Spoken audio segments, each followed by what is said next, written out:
How can you verify and ensure sufficient surface cleanliness of your assemblies?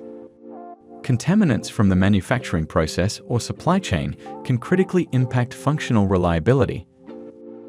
Our Service Basic Analysis Surface Cleanliness offers an initial, helpful assessment of your assembly's cleanliness. The analysis package includes multiple tests according to the relevant IPC standard. These comprise visual inspection using a macroscope, as well as the detection of salts, flux, and resin residues, along with surface energy measurement. Low surface energy indicates poor wettability of the assembly. The presence of resin residues can lead to poor coating adhesion. Regular surface cleanliness checks provide the foundation for statistical process control. All results are documented in a technical report with detailed findings.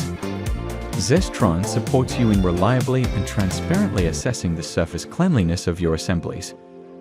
Feel free to contact us with any questions about surface analysis.